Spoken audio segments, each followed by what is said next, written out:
So now that we're being live streamed, we're just waiting for a quorum before we start.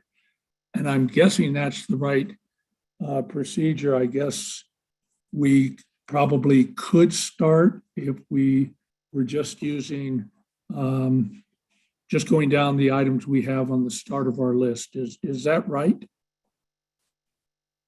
I don't think you can actually open a meeting officially until you've got a quorum. Good, then I'll just wait.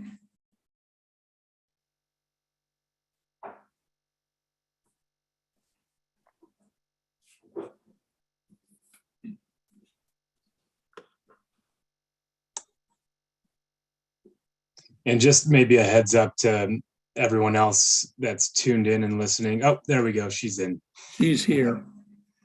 Okay, I'm going to call this regular meeting of the Planning Commission to order on 5/9/2022 at 4:33. So the first item, I believe, is citizens to be heard. If there are citizens who would like to make comments on anything that's not on the agenda as a public hearing.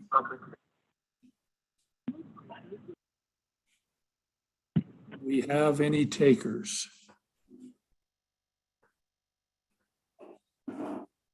Okay, if I hear none, I'm going to assume that there's nobody who just wants to make kind of a general comment.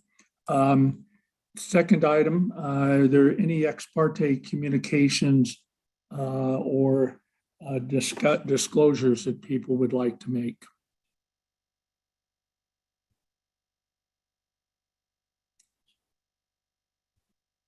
Seeing none, I guess the next item is the approval of the minutes from April 25th, 2022. I assume people have taken a look at that and are ready to make comments or to vote on it. Any comments?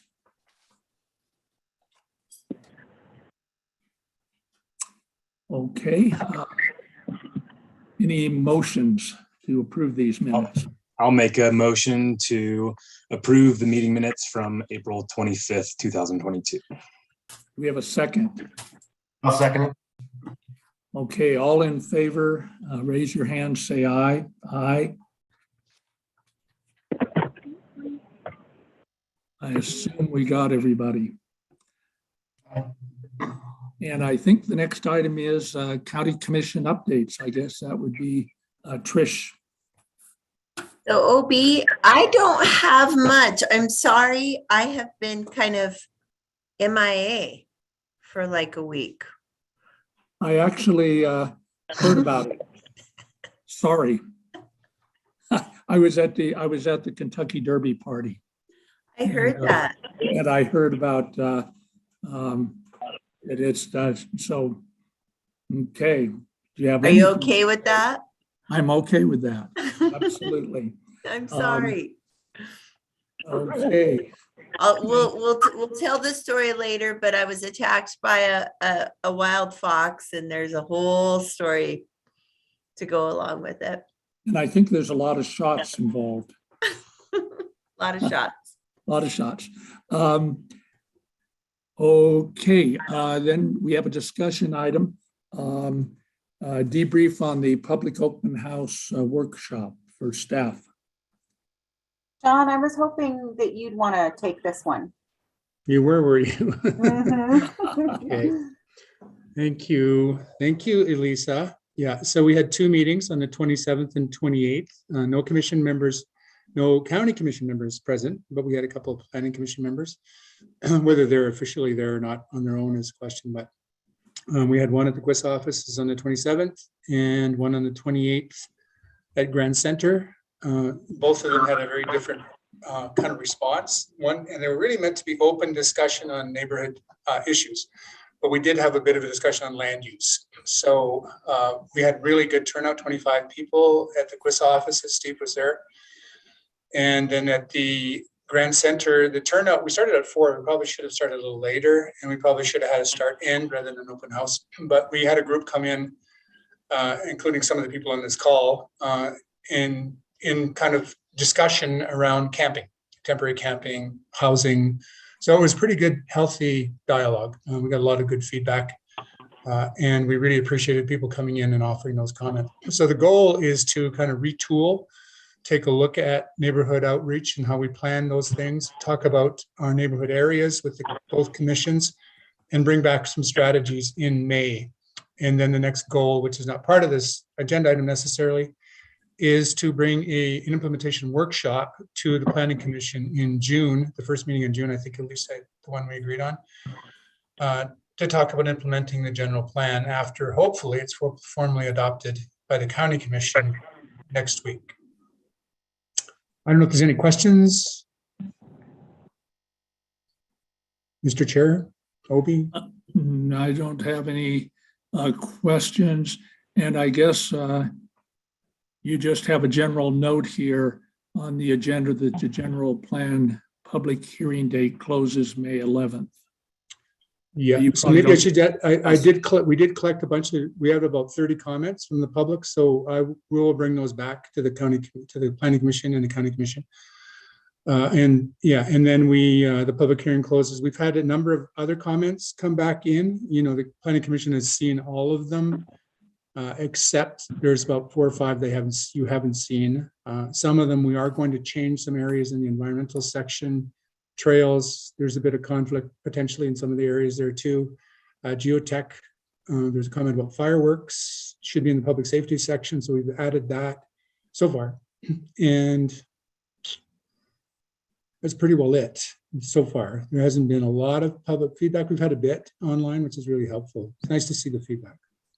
So that's I'd only say I really appreciate the technology. When somebody made a comment on one of my comments, it came to me so I could respond to that comment. So that's really nice and interactive. Yeah, I mean, you always wish on a document that big that you would have like a full. We would like controversy in a lot of cases as long as it's constructive. So you just wish there'd be more of it. You don't want too much, but you don't want too little. Yeah. So that's all I've got, unless there's any questions.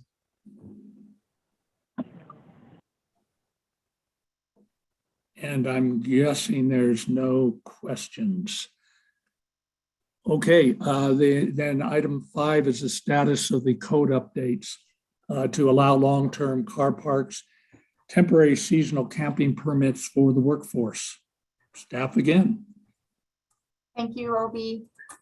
Okay, so my staff report included in the agenda packet, it's pretty long. And I know, I'm not sure how much you've been able to review all the little details in that draft code, but I think I'll just stick to kind of the main body of the staff report for tonight. And maybe if we want to get into some of these key development standards and possible sticking points, basically, after we met with some representatives and residents who've been camping on the private property areas, which is, as we all know, in violation of county code, we've gotten some feedback and we've got a pretty good dialogue going with those folks. And we're also working with Bill Hulse from Building Department and Orion, of course, from the Health Department.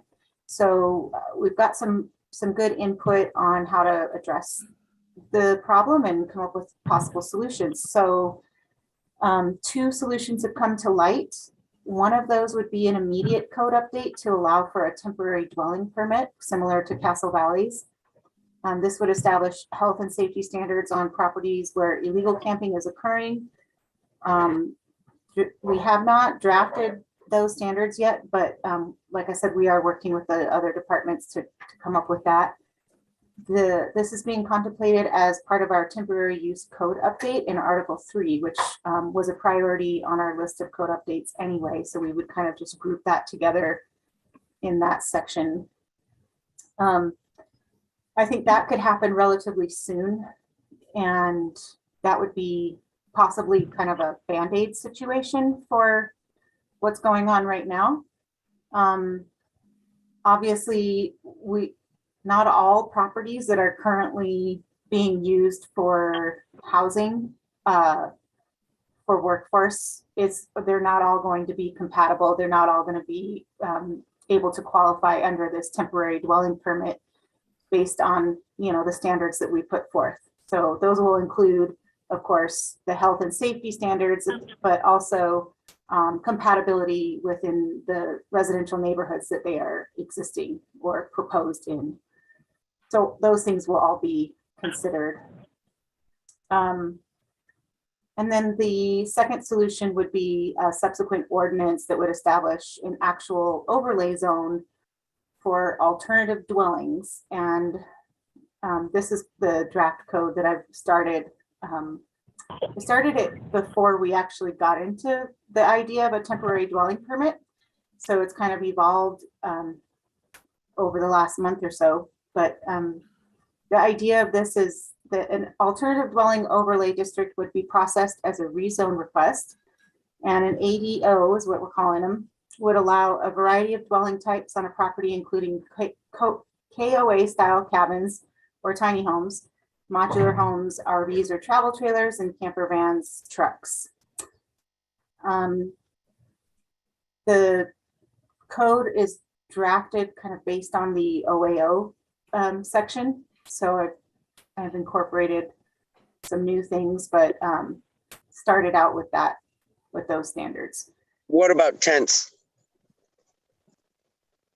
Right. Well, yeah, tents would be something that I think in the code, we do have that possibility. I think that's kind of on the table for discussion. But.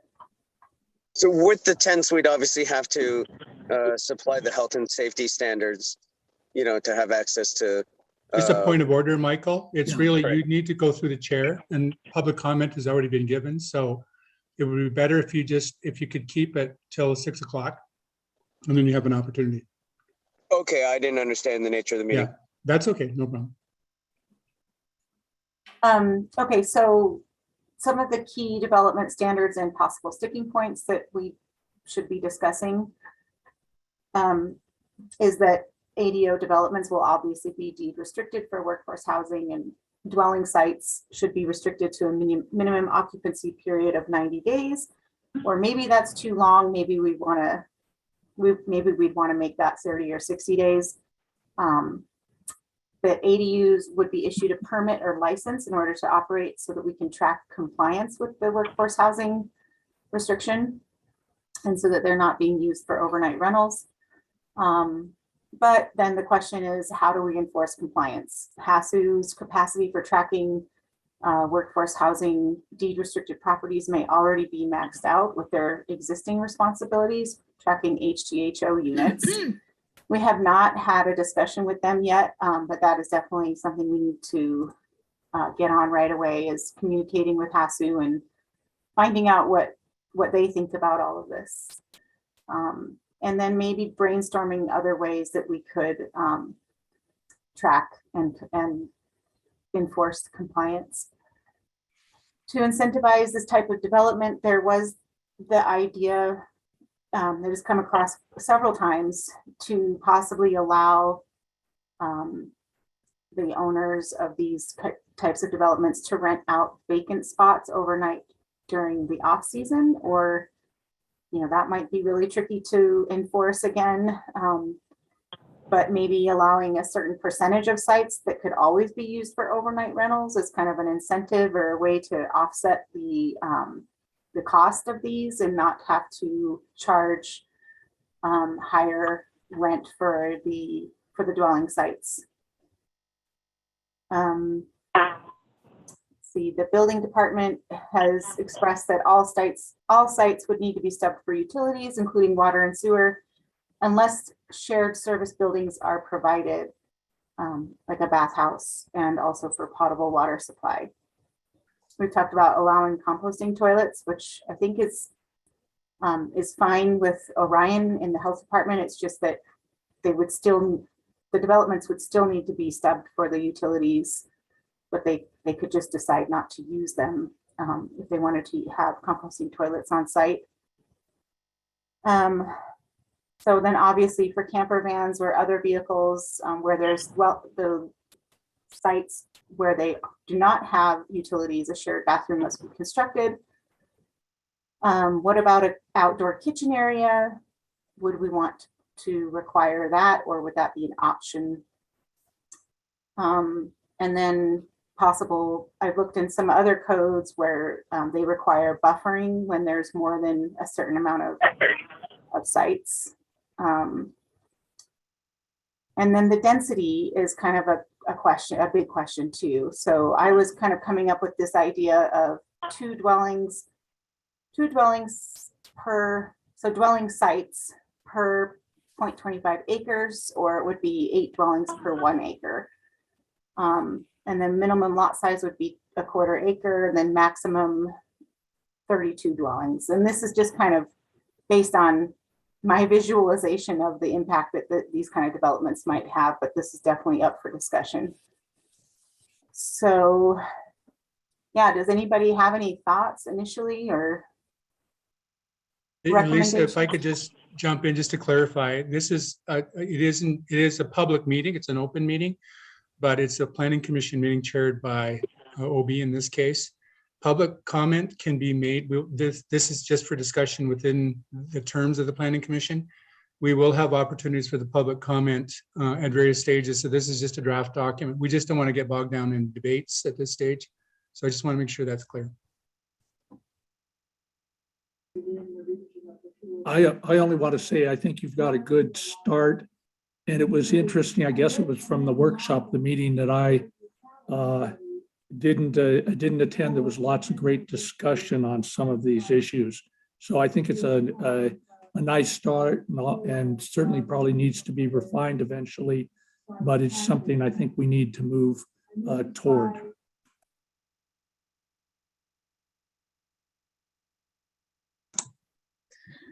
I'd say my 2 cents on it, very similar to OB, really like where this is heading. I kind of just want to keep up your momentum and not bog this down too much, because we need to enact some movement on this quick. One thing I will say though that stands out to me is a bit of a red flag, and so just to share my perspective on that, it's on my page 20 of the packet, 4.6.6b. There's that ending sentence that at any point, if the site is deemed necessary by HASU for workforce housing, it must be made available for long-term lease more than 30 days. I love the spirit of that, obviously, but I think that would be like a major red flag as the developer. That kind of throws in a big question mark in terms of viability. If you're thinking, well, if there's that off-season 4-month section that I could, inflate the cost a little bit for a nightly rental if it were to do that. And that's kind of like what's making it a viable product or project. Having that be able to just be stripped away at what seems like a moment's notice would be pretty scary. And so I could imagine developers not wanting to take on that risk. So I think either, if that's to be kept there, there's just outlining some more objective conditions that would have to happen for that to take effect, and clarifying, like, does that affect every single unit under the ordinance, or like, can the county kind of cherry pick? Just some things for clarification. So that's what stood out to me. But I think as a kind of a first go through, it's looking really good. Nice. I appreciate that feedback for sure, Steve. And to highlight, I think that's great to give the county a little bit more flexibility to say, hey, this is, we're granting this like zoning bonus to you because it's helping solve one of our problems. I think it's nice to have, kind of a finger still on the controls to be able to help with workforce housing, but how much is too scary for a developer in the sense of anybody doing this in their own backyard, got to make the numbers work. Right.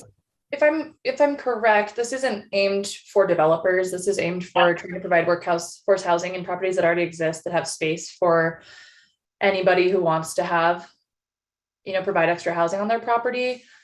I think it would be wise maybe to have like a set amount of notice we need to give somebody, but this is not for developers to make quick cash. This is like for workers to have housing on properties that exist and have space first and foremost, as Right. I understand it.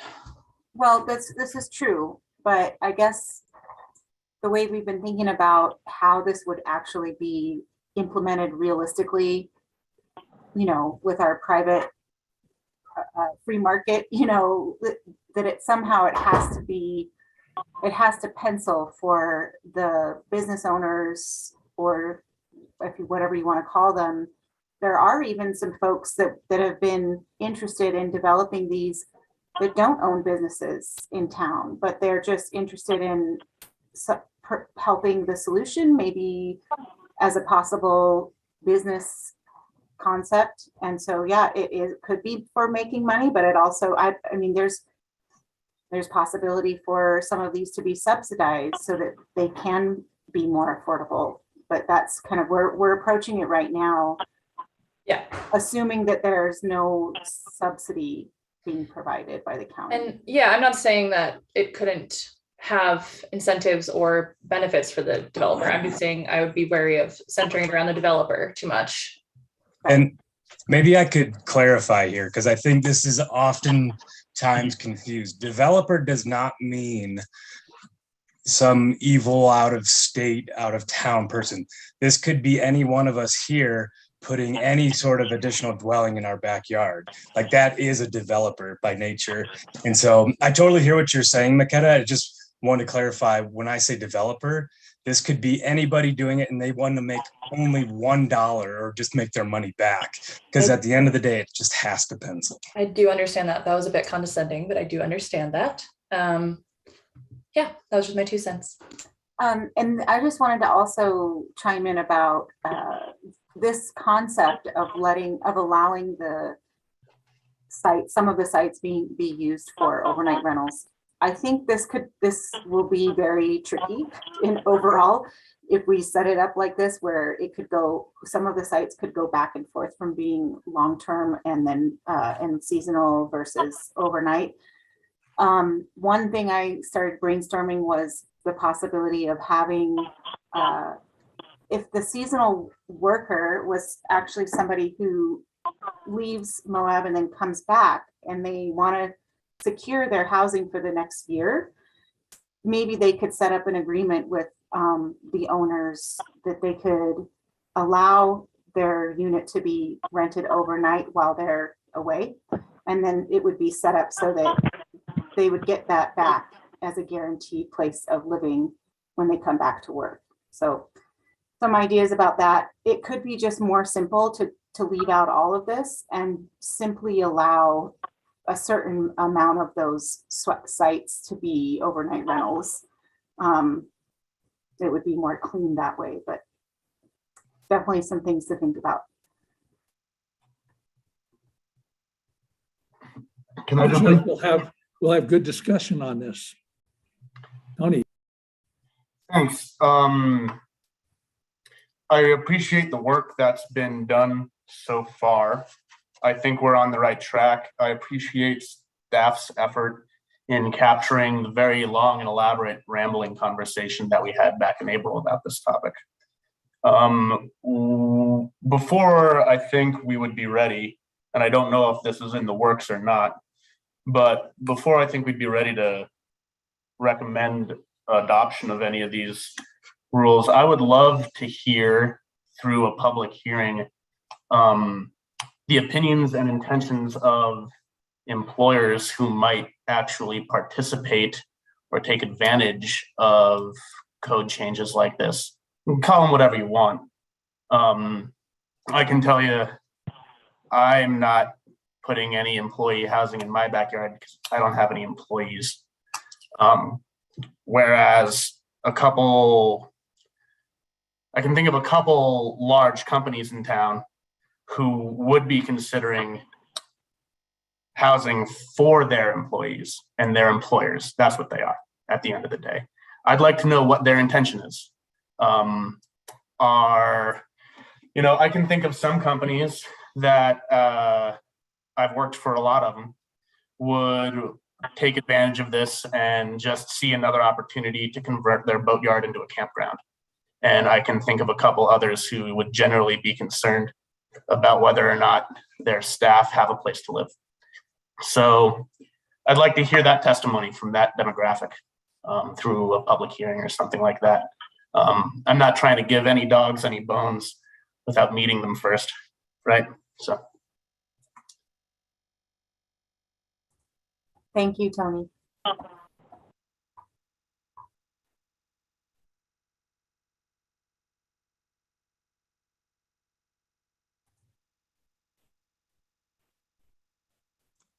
Obi, if you were just saying something, I believe, are still on mute. I asked whether there was any further discussion or questions. I think we're gonna probably forego questions from citizens. Sorry, there will be another chance for citizen comment toward the end of this meeting. Okay, thank you. So I guess we're ready for the public hearing. And so I'm going to say that we're going to move to a public hearing on the Redrock Development PUD request for rezone. Okay, I do believe we have the applicant here, and I just want to double check with them as there was some question as to whether they wanted to move forward tonight. Can I just get a confirmation of that from the applicant, please? And can I, before we go to Nick, can I just say, one of the things, the difficulty with a postponement in a public hearing is we have to renotice. It's really canceling and redoing the whole thing. It may be better, it's up to the commission, it's up to the applicant, obviously, to open the public hearing, go through the deliberations as much as we can tonight, and then don't close it for another week. That leaves it open till next Wednesday. Roughly, we do the same to the county commission. That gives time for people to comment and maybe even staff to weigh in and give some advice back to the planning commission. And then the public hearing would close next Wednesday. And then the planning commission would consider the evidence and information at their next meeting. That does a couple of things. It allows the rest of the commission members to come back, because there's 3 missing, well, there's 2 missing, I guess. And it gives the commission and the members of the public a chance to offer comments tonight, because they would have been waiting. So just some advice to the applicant. Yeah, there's no intention on postponing. We are here and happy to hear commentary and connect with you all.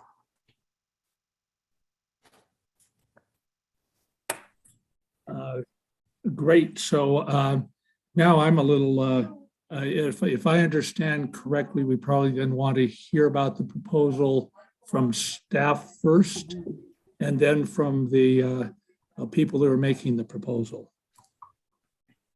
That sounds good. I will start on my staff report. Okay, so the applicant is requesting a planned unit development rezone for the property located at 2140 Steelbender Trail and 3890 and 3870 Westwater Drive. This request would allow development of 54 lots ranging in size from 0.21 acre to 8.86 acre for construction of single-family dwellings. Proposed recreational facilities include a pickleball area and sand volleyball, basketball, cornhole, horseshoes, bocce ball courts, a yoga pavilion, shade pergola, and a pool and clubhouse. The PUD will allow residential development, residential density to be clustered on the lower flatter portions of the site away from the viewshed of the roads and the valley below, while preserving approximately 35% or 25 acres of the property as open space on the upper elevations of the site. The subject parcels are located adjacent to the Moab Golf Course and have acted as the entrance corridor to the Steelbender off-highway trail, as well as other walking trails. This area also overlooks the Mill Creek Canyon.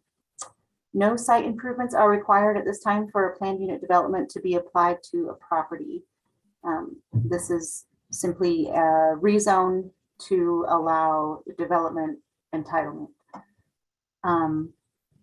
Consistency with the Land Use Code Section 4.4 planned unit developments. The proposed PUD meets the overall net density requirements of the base zoning districts and the intent of a PUD as described above, except for providing affordable housing. The development proposes a configuration of lots which allows for open space and the preservation of the view shed by clustering the permitted density. It is staff's perspective that clustering density and thereby preserving large contiguous acreage that would otherwise be developed can achieve the goal of preserving rural character. The development is within the Water Source Protection Overlay District, and as such shall comply with the standards set forth in Land Use Code Section 4.5 and all state statutes regarding the water protection zones. This includes submitting a hydrological study to ensure that development will not harm culinary water supplies, submission of a drinking water source protection plan, reviewed and approved by Moab City Engineer, as well as the county engineer. The plans must demonstrate how the development is compliant with all the requirements A through L in Section 4.5 of the Land Use Code. The applicant will not be using any septic systems or leach fields. There will be no industrial or commercial enterprise on the land. Furthermore, all units will be landscaped with xeriscape principles to reduce irrigation, water usage, erosion, and drainage issues. The city and county engineers have determined that the initial layout of the development is acceptable. Final approval will be pending civil and other supplemental plan review. A PUD is a legislative discretionary decision-making process, and so I would just wanted to bring up that in your motion, please reference one or more of the findings from the purpose and intent section listed in the agenda summary. As far as the density chart in the staff report, it's included in there. I just wanted to explain that briefly. That density chart for the development shows 50% density reduction due to constrained lands. And then the 20% density bonus is added back in for the open space preservation. Let's see. Consistency with the general plan. The Redrock development PUD does not meet the intent of the range resource and recreation land use designation, as it proposes more density than is the described goal and does not provide 50% open space or 25% affordable housing. The proposed PUD plans 1.35 units per acre, where the future land use designation calls for 1 dwelling per 5 acres up to 1 dwelling per 3 acres with a 50% open space set aside and 25% affordable housing. The proposed PUD plans for 35% open space set aside and no affordable housing. And I do want to make a note that this was a correction to the original staff report that was included in the agenda packet. So I apologize for that error. The proposed planned unit development request at this location would allow for the prescribed density and envisioned in the 2012 general plan. Let's see.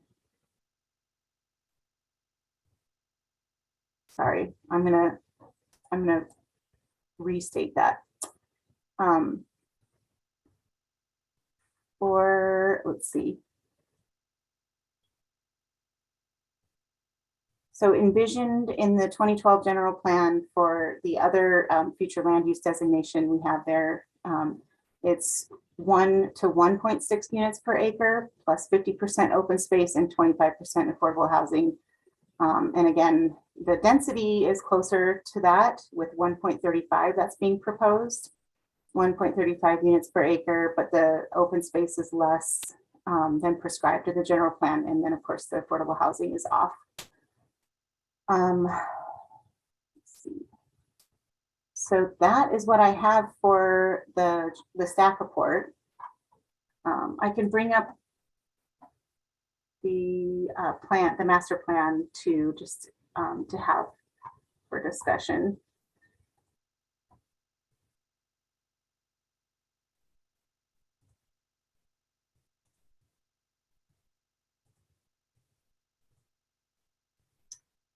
All right, can you all see my screen there? Okay. So are there any clarifying questions on the staff report from the commission?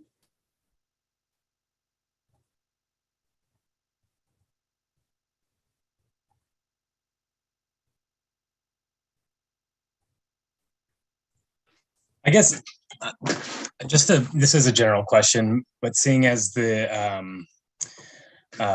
open space requirement is, what was that, 15% less than? I don't have the numbers right in front of me. And then there's also the no affordable housing. That does mean then, please correct me if I'm wrong, that there would be a fee in lieu for those.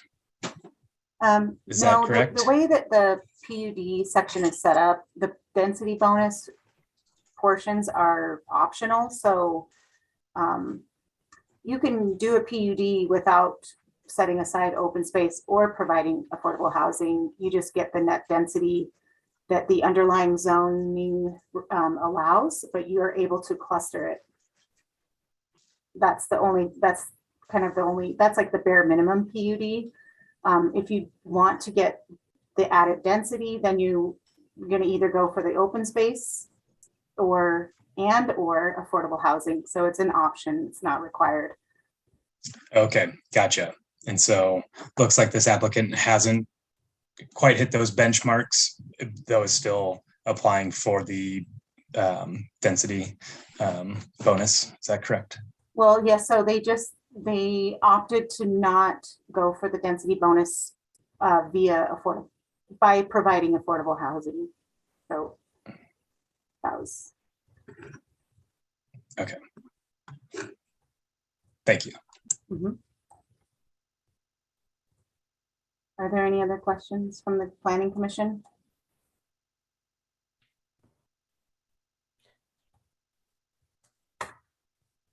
Okay. Then I think it's Nick's turn to tell us about the project. Yeah, so thanks everyone for showing up, and I wanted to introduce myself. My name is Nick Kanan. I'm actually an ER doctor. I'm not a developer, and I'm on staff at Moab Regional Hospital. I work there on occasion and fill in when people are gone, and fell in love with Moab ever since I moved to Utah. And really, I ended up buying this piece of property in order for me to move down and build a house there. I applied for water well rights because all of the other homes in Navajo Heights are run by wells, and unfortunately was denied. And so the only way to bring water and utilities to this area would be to attach to GWISA. So at that point, the price tag for that was close to $1 million, and we had to look for other ways to make this property feasible. And so I partnered up with a friend, and really what we're trying to do here is to create a community that is respectful of the land, and really a community that we can live in and call home, as well as other people. So that's kind of the background and the story as to what is going on here, and why we're putting this project together. So again, if I can give you a bird's eye view, these are all single family homes that are trying to, as best as we can, fit with the topography. And it's a difficult piece of land because there are a lot of slopes and grades and rock fins and other things that make it difficult, which is perhaps why it wasn't developed on previously. But our master plan and layout really tries to respect the topography and to keep things in line with what would work there. And maybe I can also introduce Matt as well. Matt, I think you're on the line.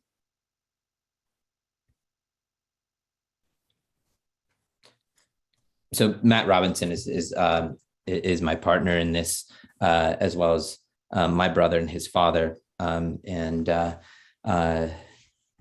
then we're also working with set engineers in order to create this. Yeah, and we were this is Jeff with Set Engineering. We started this project with Nick, looked very different. Initially, we went through a lot of iterations. The master plan was developed by first starting with the constraints on the property. And there are constraints, as we discussed earlier, namely slopes, view shed, cliffs, and there are some really nice existing trails on the property. So we said, let's pull this back to the flatter, lower areas. Even looked at the area down next to the golf course, but it became prohibitive down there because of some fairly major drainages that come together. So we ended up using the flatter, lower areas to place the homes and the roads. This prep plan preserves the existing parking lot. It provides access through the property to existing trails, even on the east side of the property, which I believe there's maybe a little misguided. I'm not sure exactly how this is interpreted, but the general plan where it talks about range, resource, and recreation is actually on the east side of the property, right of the vertical dash line there. That's also the boundary of the rural residential zone. And I believe the range, resource, and recreation area, which requires the higher open space requirement, is actually 100% open space in this plan. So the density is actually in the other portion of the, the category in the general plan. So it's a little bit less restrictive. Again, I think Nick is the right person to possibly develop this piece of property. He's not, he's not your typical developer. And he and Matt have been very reasonable in making concessions and trying to preserve the access to the trails, allow people to access the public space through the property, as well as the even trails on the private property. So I think they're doing as best they can with the constraints of the piece of property, and the plan itself, I think, is minimally visible from adjacent areas. Certainly not the roads, not the major roads at all. It's not skylining. Things are pulled down off the ridge line. He'd been trying to be respectful also to contact his neighbors. Had limited responses from the neighbors. I'm curious to see who we hear from today, but Nick has been great to work with and very flexible on concessions and the limitations of the piece of property.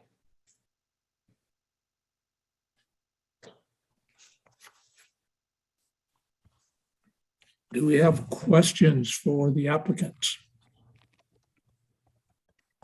Obi, I guess I'll start with just kind of one question, and then I have some comments. What is your projected cost per acre or cost per lot? What are you thinking about selling these lots for?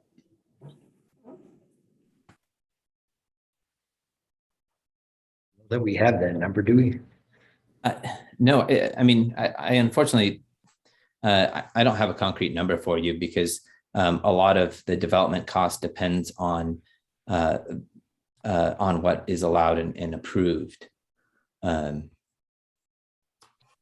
Matt, do you have anything else to add? I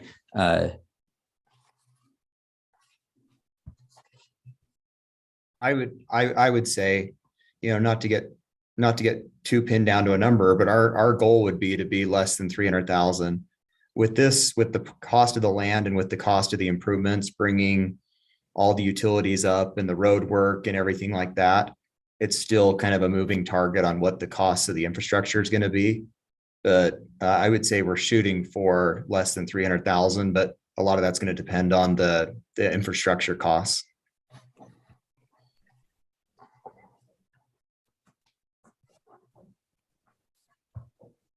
Trish, do you have a follow-up question? No, I have some comments, but I think that's it. I mean, I guess one other thing is you're saying that you're allowing that trail to be accessed, but is there not just an easement that moves through that property? I guess I want to clarify that, because are you allowing access, or is there an easement that is allowing access? If you mean Steel Bender Road, Right. That's an easement. Yes, but Okay, it right. just, So you're not allowing, let me just clarify that. You're not, allowing individuals to use that road. There's an easement that's in place so they can move through that property. yeah, the access I was referring to is actually a trail access east, west, south of Steel Bender Road to access the trails that go up into the fins and the upper portion of the property. There's an existing gravel lot you're probably familiar with at the bend in Steel Bender Road where a lot of people park and walk their dogs. That will remain open and access will be granted through the property so that they can continue to access those fins.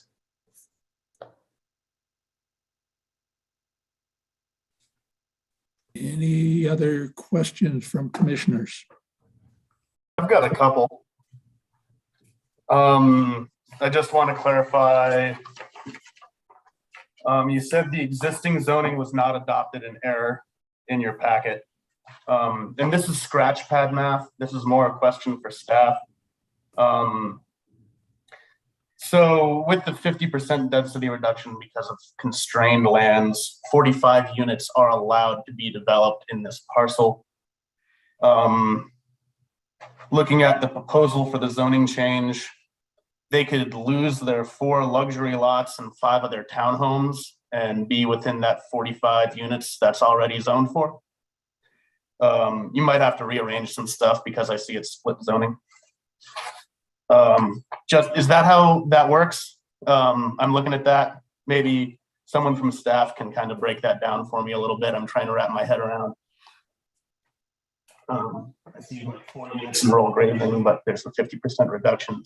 I'm just wondering, we're talking about a zoning change here to add 9 lots onto 9 units, I should say, onto a 45 unit parcel of land.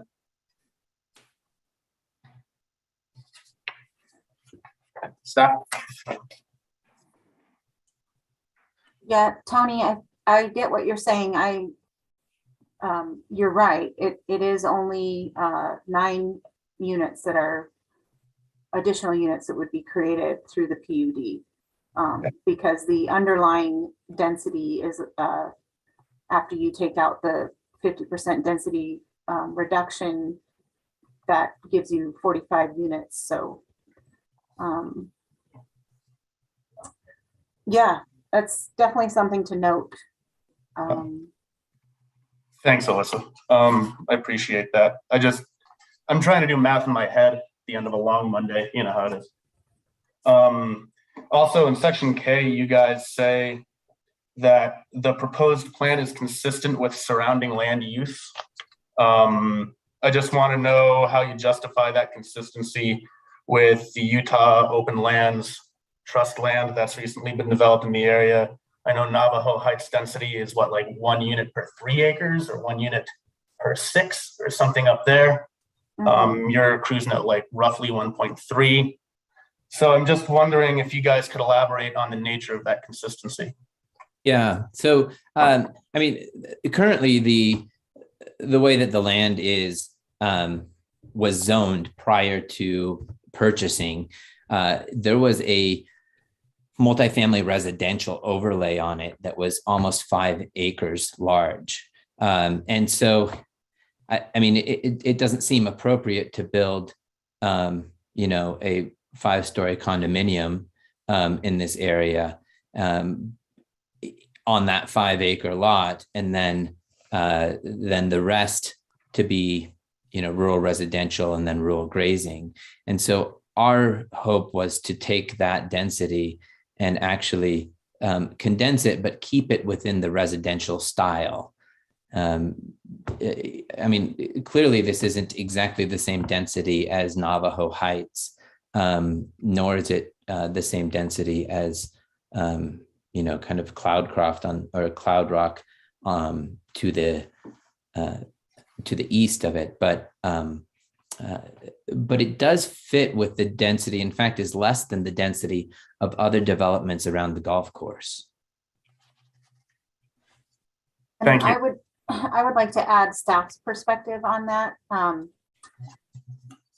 guess you can look at a PUD as, you know, the drawback is that you are creating potentially smaller lots, but you're also, the trade-off with, you know, the benefit of this is that you're getting a large swath of land that's preserved in perpetuity as open space, and that's public, that's used, that's not private land, you know, in terms of like the flip side of that, it's you're looking at developing that all of the all of that property into large private lots where it's all private land, and you have your, you know, lower density, but you know, it's just a trade-off for sure. So it doesn't necessarily fit exactly with the neighboring development, Navajo Heights, but it does provide a benefit for that. I guess I can follow up that with a question for the engineer. How much of the land outside of the proposed area being developed could actually be developed upon? Because a big tenet of this application is that you're going to preserve all this other land that would be developed otherwise. And I'm looking at the photo here, and I know that area a little bit. And, you know, working in agriculture and natural resources, we have the concept of arable land, stuff you could actually use. So, you know, I look at a proposal for an agricultural plot and subtract a river or a lake from the total calculation of arable land. How much of the land not proposed being built on is actually buildable? Sure.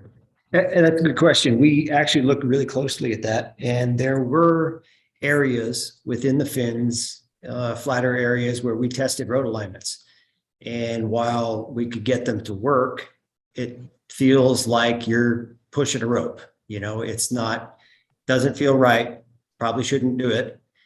But the other side of that is you can sell a 30-acre lot to an individual for a lot more money than you can sell a quarter or half-acre parcel placed, you know, as it is on this plan. So there is a trade-off. I agree that you can't put houses all over the property like you could, you know, sprinkle pepper on a plate.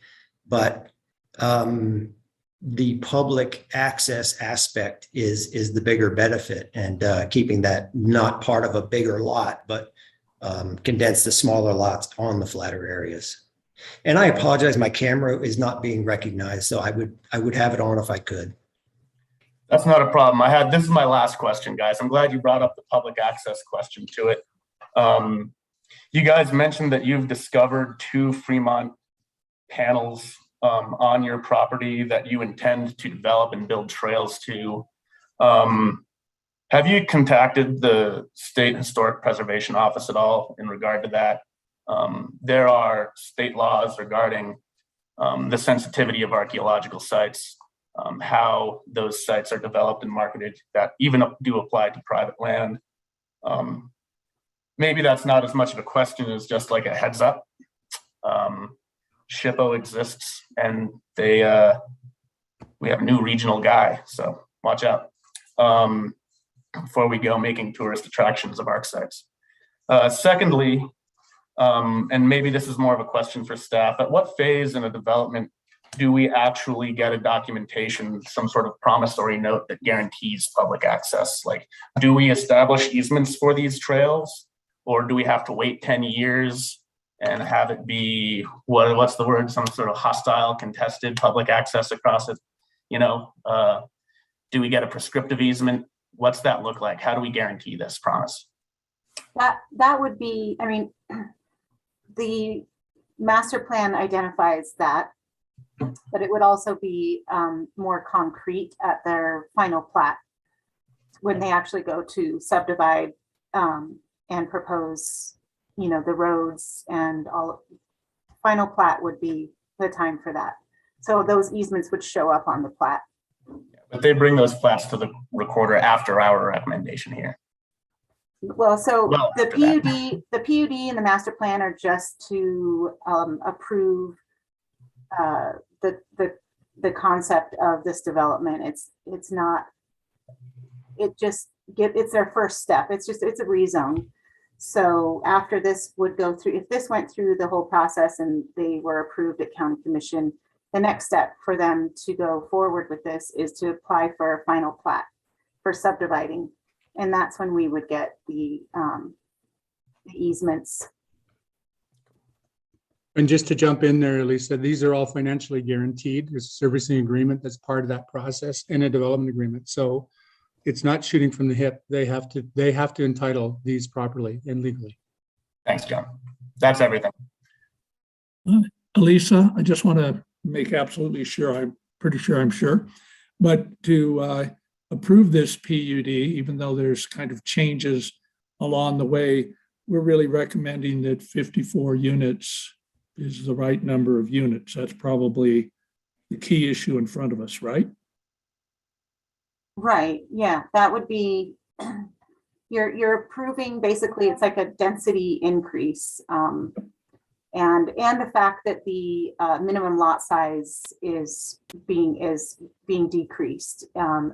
That's the nature of the PUD. Yeah. Yeah. That's what we'd be recommending to the county commission. Right. Right.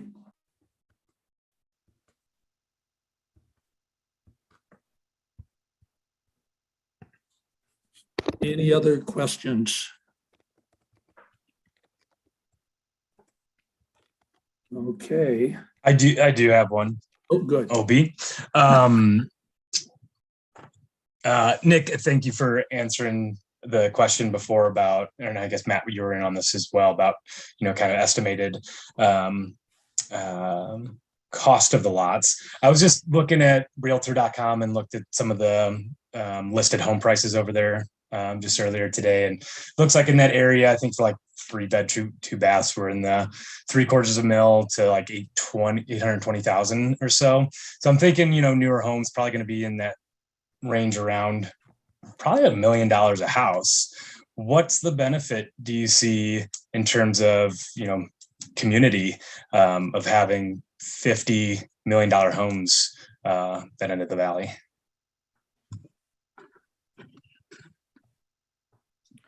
I mean, these are smaller lots, so I don't know if they're going to command $1 million, but I understand the nature of your question. I don't know if there's a lot of housing volume that's available in Moab. It's not like there's new construction always available. So one of the things is to develop a community of homes that people want to live in, and that is enriching and lives kind of within the natural environment which is there. And that's what draws me to this area. That's what I'm interested in. I don't want a place with ivory style homes with the cookie cutter. I want a community, and that's why we want to build kind of community amenities. Like a community garden, a community yoga studio and pool and things like that.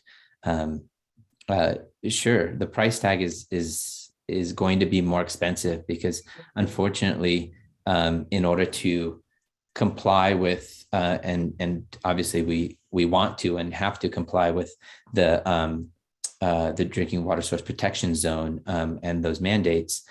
Bringing in utilities to this area is really quite expensive. I'm not trying to. This isn't a hugely, profit-driven development. More so than I am really interested in moving to this area and building something around that. But we do have to cover our costs, and that's kind of what we're finding. I have a question. Sorry, Oh, sorry, what? cut you off. Do you mind if I just add one small comment to that thing before you went? Sorry, I didn't mean to cut you off. I think one benefit of this is Nick and I aren't home builders. And so in a lot of developments, the developer and the home builder controls the houses, the type of houses, the price point. We want to put the homes in and then offer them to anybody. And so I imagine there'll be multiple builders. I imagine there's people that can just come buy a lot and they can design and build any house they want. Sure, there'll be some HOA guidelines and stuff like that, but our hope is to open the development up to anyone more than just being one home builder controlling everything. And so I think that can be a benefit to the community. Anyone can come buy a lot. They'll be open to anyone and you can pick your own builder and pick how you want to design your home. So thanks. Sorry for interrupting. Yeah, that's an interesting addition. I'm not sure that anyone is totally accurate since it's kind of a high dollar neighborhood, but I guess I'm curious if there's any interest in I can only imagine that this kind of housing development is going to be targeted for second homes, individuals interested in luxury residences in Moab, moving here. And it's interesting that you've chosen not to pursue the affordable designation for any of the property. So curious, you keep talking about community. And so I'm curious what, do you envision this being targeted for locals or any kind of restriction on people being employed here? Or is it just going to be a lot of second homes? What's the vision here?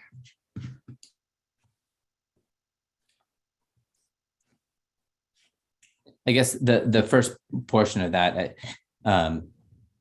you're asking if this is geared towards people living here. I mean, I don't know if I think we are agnostic to whomever wants to buy it, if they want to live in the area or do not. I don't know, I don't exactly know how to restrict that. I mean, my personal intention is that I'm going to be moving to Moab, but I cannot control other people's purchases. The second component of your question was the affordable component. Our estimates are somewhere in the $8 million range to bring in utilities for water, sewer, electricity, and gas, and roads to that area. It unfortunately doesn't fit with what works for an affordable house. I personally would love to develop something for affordable housing, but I would be donating the land if that were the case and losing money myself. This particular property doesn't work well for affordable housing. Something that is already connected to municipal services such as water, sewer, and plumbing is a lot easier to tackle that problem. Unfortunately, this property might not be the answer to that. Now, what you guys were discussing earlier about alternative dwelling overlay, there certainly might be something to be discussed further with regards to this property, because there are 4 acres that would be by the golf course. Of course, that's a different discussion at a later time, but to answer your question, that is why we can't pursue the affordable option, because of the infrastructure costs. Thank you. Any other comments or questions? I would just add, kind of on my point, with affordable housing, you're kind of looking at like an end product of what the final house costs. And since we're not really builders, right, it's hard to say, hey, yeah, we can build a house and be under 500,000. We just don't have a home building company.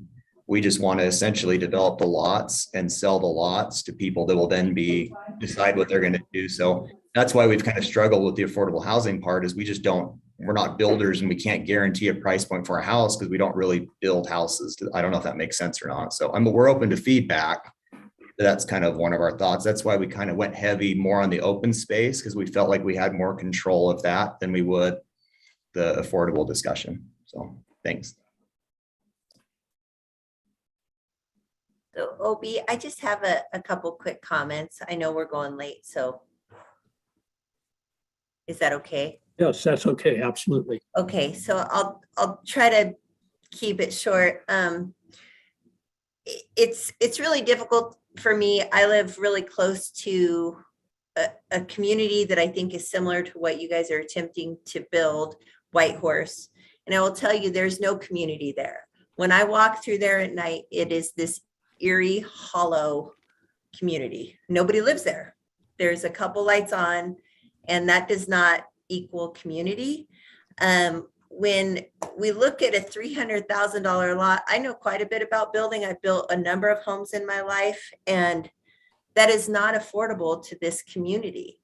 Our median, family income is $57,000 a year. So you guys do the math on that and come up with a number that somebody in our community can afford a lot in that area, and you can't. So you're building to a second homeowner or a homeowner that's maybe their fourth home, and it's a struggle for me. We're struggling in this community to try to provide affordable housing to our workforce, and then you guys are asking for density. And we want to give that density to people that are attempting to provide housing for our community. And so I'm not at all, in support of this. It's really close to one of our main watersheds for our entire valley. And so I struggle with that. I don't know if you guys are receptive to the concept of the amount of traffic that goes to Stillbender as far as UTVs and ATVs is tremendous, and that you're going to have to sell that to the people that are attempting to buy this. And then lastly, Nick, I appreciate that you like this community and you want to live here. So do that. Buy a parcel of land, break it up in the zoning that's appropriate, and live here. But to try to force more density upon our community because you want to make more money, I'm struggling with that. I want to provide housing for our community and our workforce, period. I'm gonna take that probably as public testimony. And if there's no other comments for right now, why don't we move to public comment? And Lisa, do you want to help me on getting people lined up? How should I do this? Or should I try to find out who's got a hand up? Yeah, Jenna is kind of got her, she's admin for the meeting. So Okay, Jenna, do you want to, Sure, of course. First hand up I see is Sarah Heffron. Sarah, if you'd like to unmute yourself And OB, real quick, And is yes. there a time limit for yeah, there folks is. on this? I Okay. should absolutely, I would say 3 minutes. And as is common in these things, if somebody else has really made your comment, it's certainly okay to go ahead and make a comment, but you might say, I agree with this person on this, and I agree with this person on this. If a point has already been made, that'll give us kind of a count of, how many citizens think a certain way. So try not to be, if you only take a minute to comment, that's also very good. But 3 minute limit. Do I have any volunteers to keep time on people? OB, if I might cut in for just a moment, we had an attendee make note that our regular citizens to be heard for items not listed as public hearing is at 5:30, and we do have a couple people waiting. Do we want to have our regular 5:30 citizens to be heard and then pick up again with comments for the public hearing? That sounds very good. So this is now citizens to be heard on issues that are not involving the public hearing. Do you want to get a hold of those people then? It looks like we have Michael Grindstaff waiting to speak. Great. If you'd like to unmute yourself and Michael? begin. Yeah, hi. Can you guys hear me? Yes. Yeah, okay. So I guess my primary input here is that I believe that the style of living that allows for people to come here to our town without very much, people that move here in their car, I believe that those people are an integral part of our culture as a town and have been historically. In fact, our last mayor, Emily Niehaus, she moved here in a car, and she lived in her car for 2 years when she first moved here. And I think that the culture of those people is really important. And I believe that if we limit the ability of people to move here in that manner, then what we're doing is we're contributing to the gentrification of the area that would make us a lot like a lot of other towns that experienced massive popularity years before we did as a community. Places like Truckee and South Lake Tahoe or Bend, Oregon, or, all these other places. And I've lived in all of those towns, Taos, New Mexico, Jackson Hole, Wyoming. I've lived in all those towns and worked the same type of jobs that the people here are working. And I think it's really important that as a community, we come together to support those people, because in reality, they're the most vulnerable people in our community. They're new. They don't understand how to navigate our systems. They don't understand how to represent themselves as a group. And so it's really important that as community representatives, county officials, that we realize that these people actually exist, even though they don't necessarily participate in the process in the same manner as other people. And I would just ask that we consider what's feasible and what's best for people. So, I heard a lot in this meeting about affordable housing. There are 16 people that live on this property where I'm at, the Navtech Swamp, and it's free for all of us. We all live here for free. How more affordable can it get than for it to be free? The property owner here allows us to be here. He's a gracious man, and we benefit his business. And I just don't quite understand how it's in the community interest to make all of us move to someplace else. There's no really place for us to go. We're going to, numerous people, lots of these people here, they're just going to end up in their cars, like pooping in bags in their backseat, if we're lucky, because they're probably going to be pooping outside of the campsites right outside of town on public lands. And as a community and county and city council, we're just pushing these issues of these health department issues and ecological impacts onto federal land. That federal land that surrounds our town is actually our complete resource as an economy. And we're forcibly evicting our workers to those places to create negative impact on that land that is our primary resource as a community. And I think that that's wrong. And that's all I have to say. Thank you for listening, everybody. Thank you, Michael.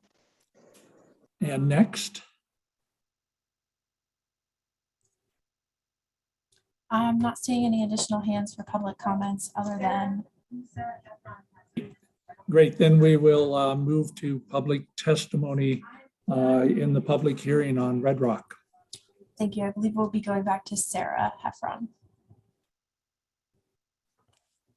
I'm speaking as a resident of 27 years, and maybe speaking a little bit from the perspective of having attended a recent set of 2 days of visioning where there were about 80 people, and we came up with 4 scenarios. In a nutshell, the scenario that was least desired is most like the direction we're headed, where there's less and less equity, less and less affordability, not a lot of sustainability. And this PUD represents everything that whole room full of all different ages and different outlooks was most concerned about.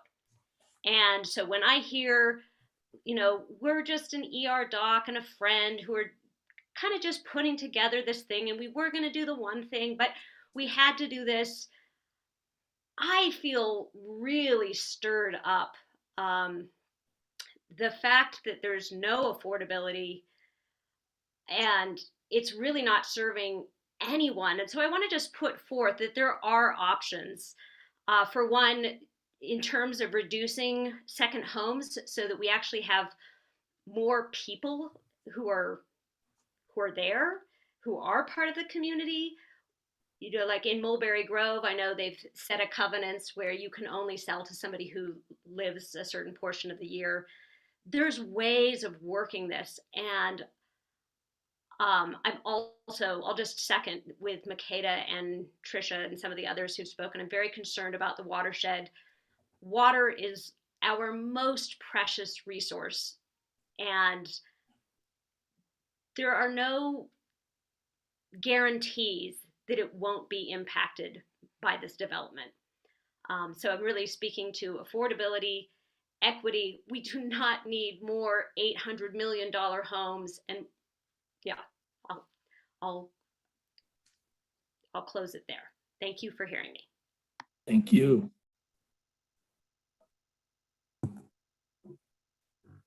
Next up.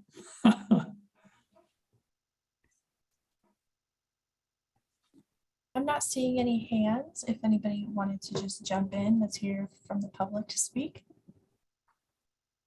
And if you do so, please just state your name.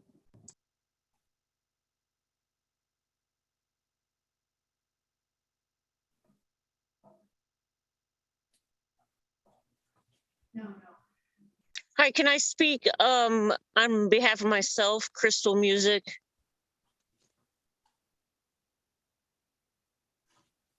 Crystal, is this in regards to the public hearing we're discussing now or public comments on other items? I'll speak on the public hearing in general. I mean, I think it's absurd that you're talking about affordable housing and at the same time that we're discussing multi-million-dollar homes. There's, you know, what got us here in the first place? As far as the general plan, you got to think 50 years from now. And Moab's very behind. Everything is reactive. There is no proactivity.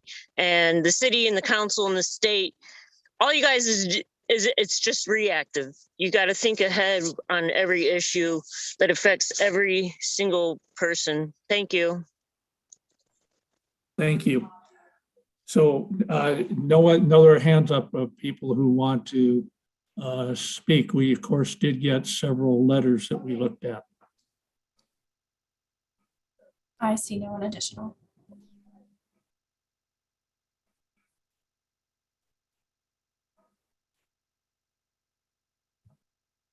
So no other hands. We do have a comment in the chat from a JL. If you could let us know what your name is, JL.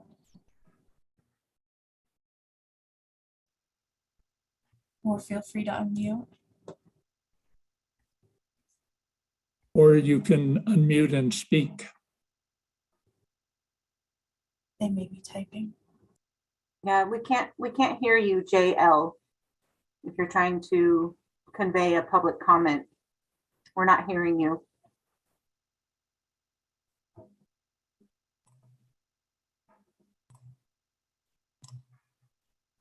And that's a telephone call. Does anybody remember the number you pressed to unmute yourself? *6. Try 6 just on your dial or your push button. It looks like they're unmuted. You might need to go to somebody else. Yeah, any on computer. There's usually a mute thing that looks like a microphone. Well, they are technically, they are unmuted on Zoom. So I wonder if it's more of a computer issue. Maybe JL, you could try calling in. I'm unmuted and I'd like to make a comment. Great. Can you provide your name for us, please? Yep. You bet. My name is Ann Martin. And I live up on Arena Roja, just below the piece of property you're discussing. I've been walking my dogs, I should say, for the past 20 years. And I've always assumed it was public land because it is so pristine and so beautiful. And it just should be public. I just couldn't believe it wasn't. But I found my only arrowhead I've ever found there. And I've been always careful to pick up what my dog leaves and careful where I walk so as not to disturb the fragile soil. And then I hear that they're going to dig up all this soil and all the many of the things that live and thrive there. And so wealthy people can have a second or third home. I just don't understand it. There must be a better way to run Moab. There really must be a better way, people. Let's try to think of one, okay? That's all I have to say. Thank you. Anybody else on the list?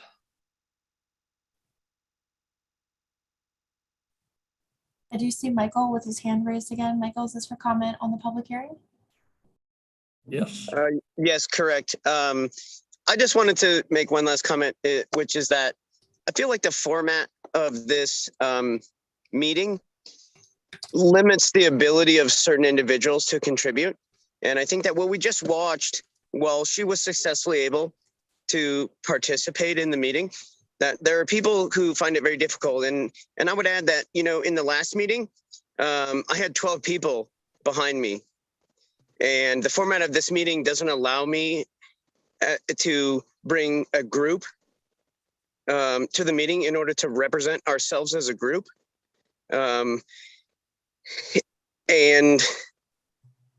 yeah, and I just think the format of the meeting it limits the ability of the public to contribute.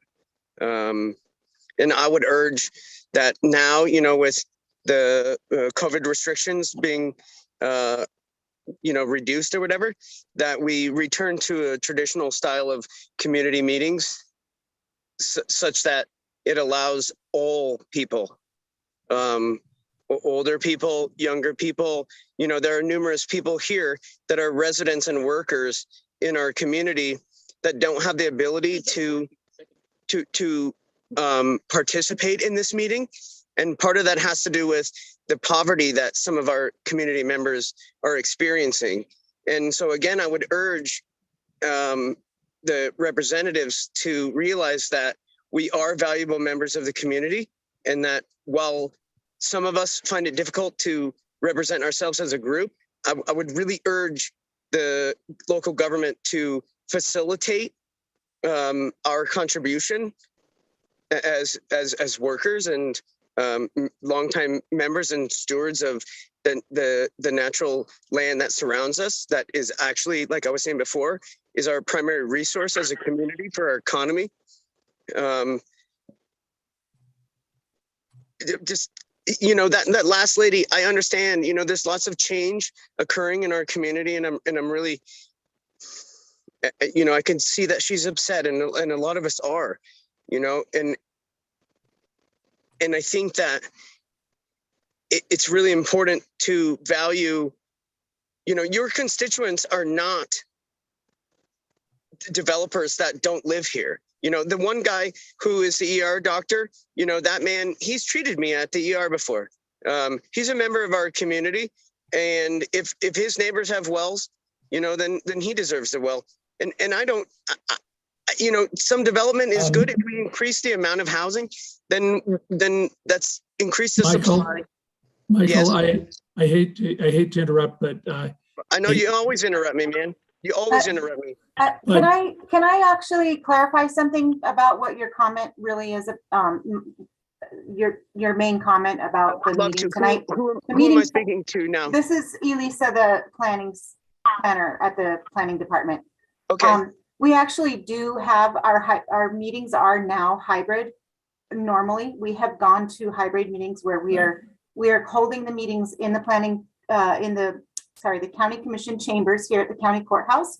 It was only this week that we couldn't do that because the chambers were booked by the auditors for the county, and it would just happen to be that it just fell on this particular week that we had a And I planning totally commission meeting. understand the COVID stuff. I'm not like an anti-COVID No, regulation person. it's all I just good. think that We have moved on, and we are in the future after this little time period where the auditors have taken over the chambers.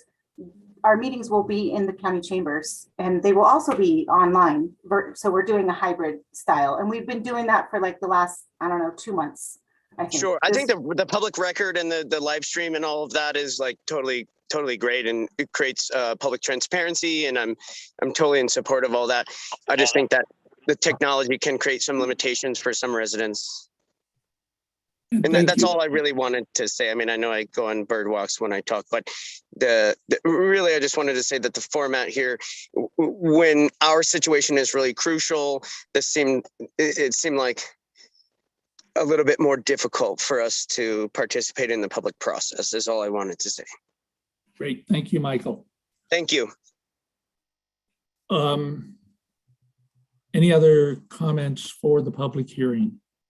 We do have 2 public comments in the chat. The first are public comment from JL. Mentioned a chat. I'll let Elisa field that. And then we do have another public comment in the chat after that. Elisa?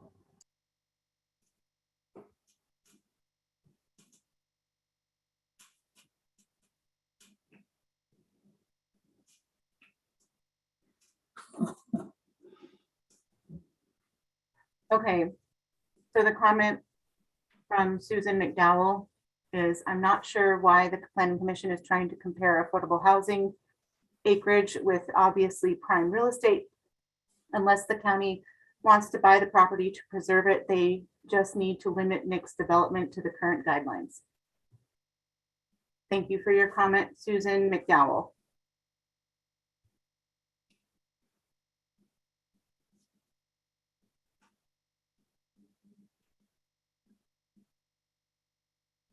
Next.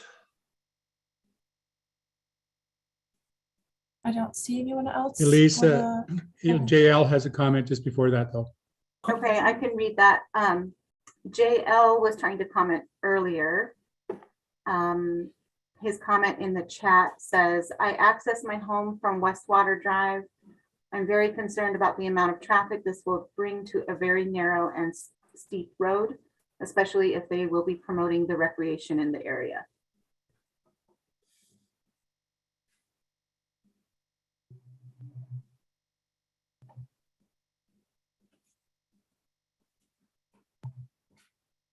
I'm having trouble seeing my chat. It lines up in a big line like that where you have to read 2 letters at a time. So no other folks? I see no one else.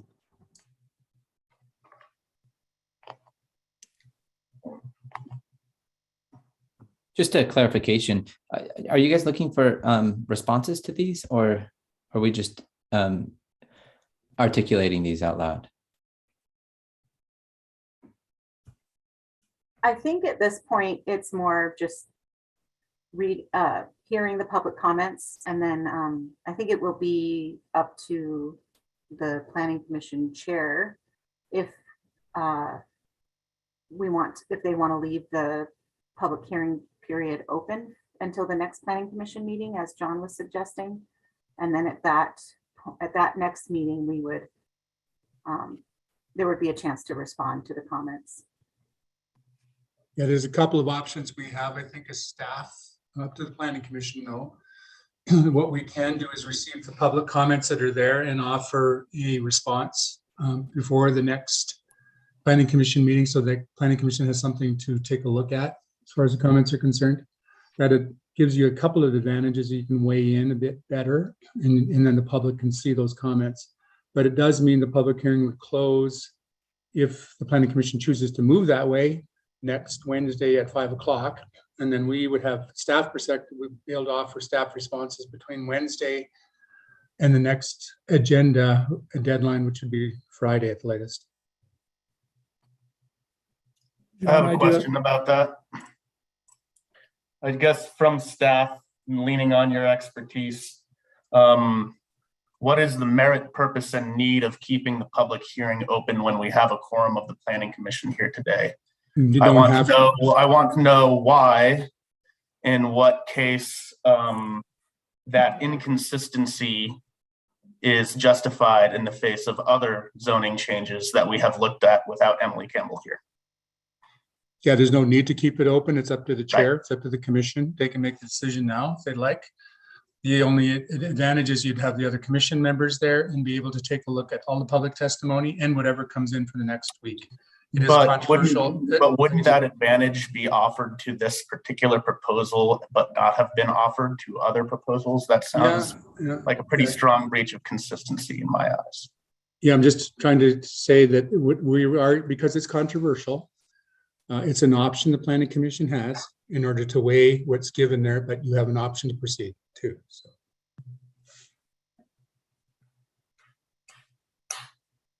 So,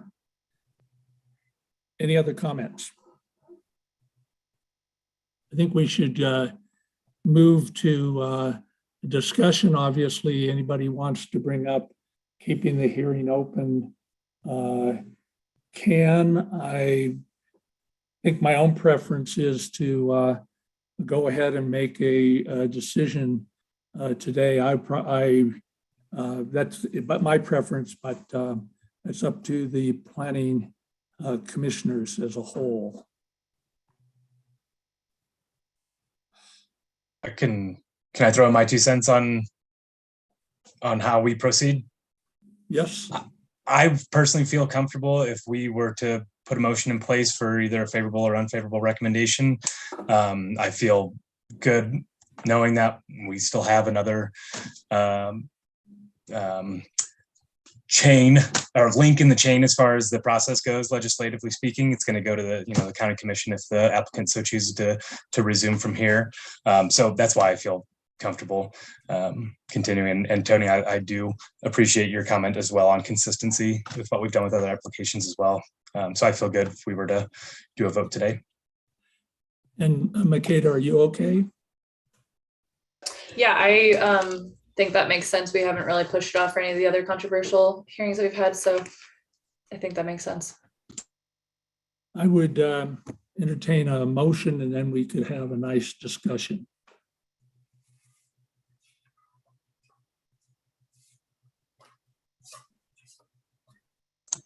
I'd send a motion to send an unfavorable recommendation to the county commission.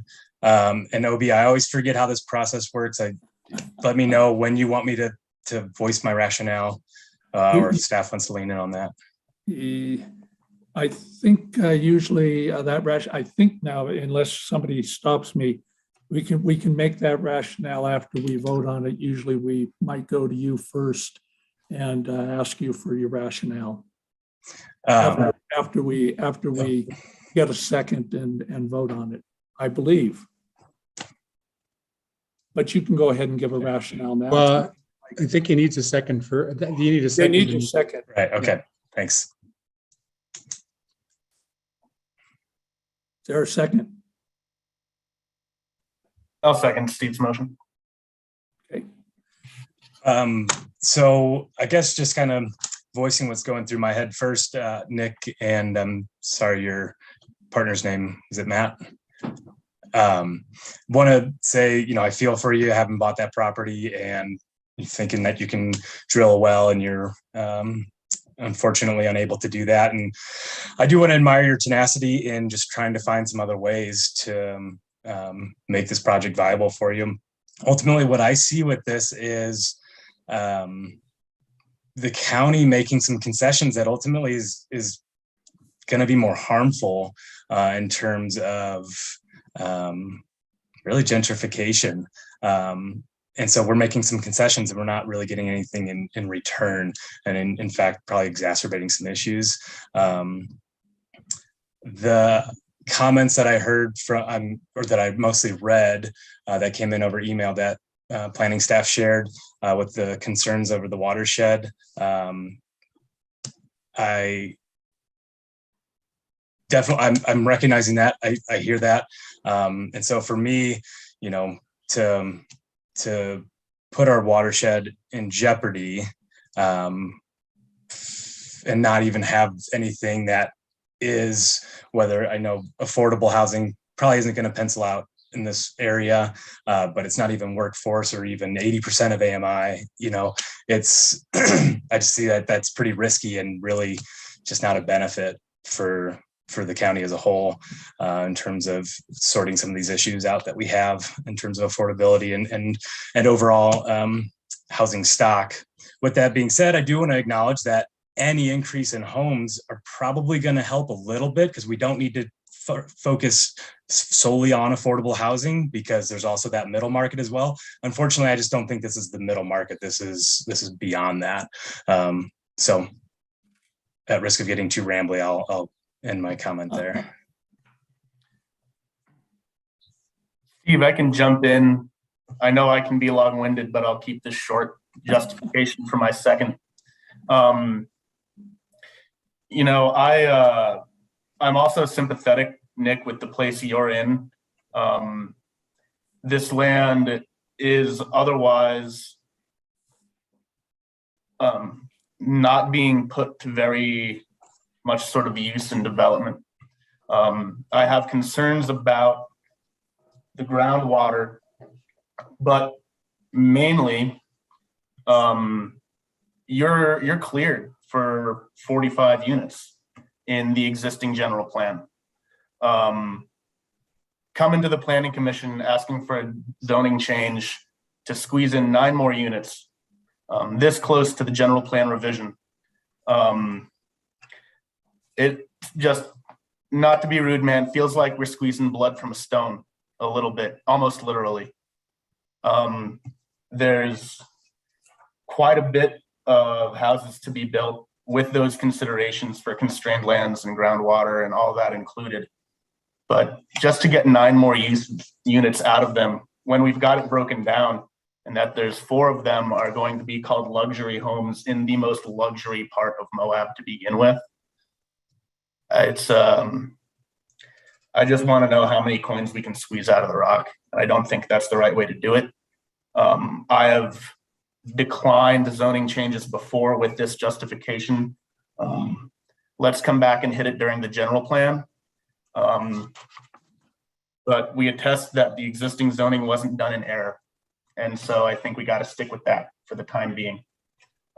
We can talk about it again during the general plan revision. We can do anything like that, but wrong place and time to add just 9 more units to a 45 unit lot, you know?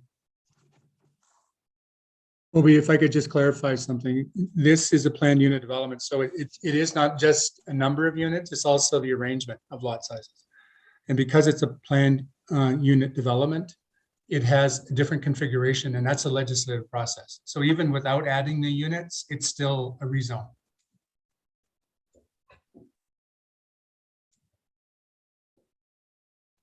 Thank you. And Makeda, do you want to say a few words, and then I'll add some? Yeah, I don't have too much that hasn't been already covered. It just, yeah, it feels a little disingenuous, and yeah, I think you're asking a lot for this time and place. That's kind of all I have. And I'll probably add, actually, after reading this, I'm really I'm always concerned with the watershed, and there's interesting math in the proposal that you know, if you take into consideration just 50% of the houses that you're entitled to, it ends up at 45. And my first thought is it's a minimum 50% reduction. And if any place needs study before the county commission makes a decision on 45 houses, that's a little more radical than Tony, I'd really want to see a study done. And actually that's one of the things that it says in district standards, a hydrological study may be required as a condition and or for development approvals, et cetera. That area, I would not say necessarily would have the minimum cutback in the number of houses. The other thing that, of course, seems strange to me, but that may be perfectly acceptable in our rules, is then you can increase it to 54 units by having some open land. Does that make it any safer now to put 54 units on our watershed? So probably my main concerns is with the watershed. It's so vital to the city and to the county. So I think those are my comments. Do we have any other comments from commissioners? I just want to have a question about what you just said, Obi. Yeah. That study they're talking about, is that that's a requirement, or is that something that we'd have to make an amendment to the motion It for? is. Yeah, that the purpose and intent. Let's see. Of a planned. No. It's section 4.4. No, it is not. Let me. I was just. It's in the general development standards, so it would be required at the time that they apply for a subdivision. Yes. Great, So thank you. yeah. So it is under this constrained lands issue.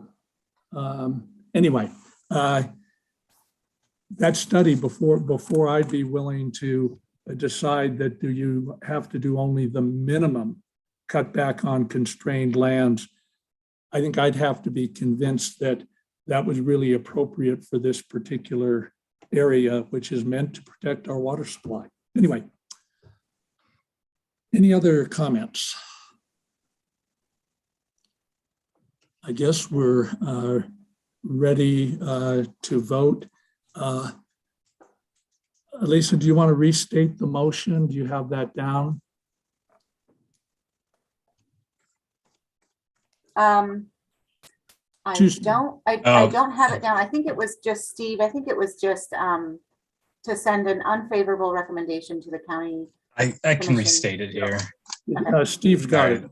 Let me get to the page in my packet here, sorry. A lot of pages in this one.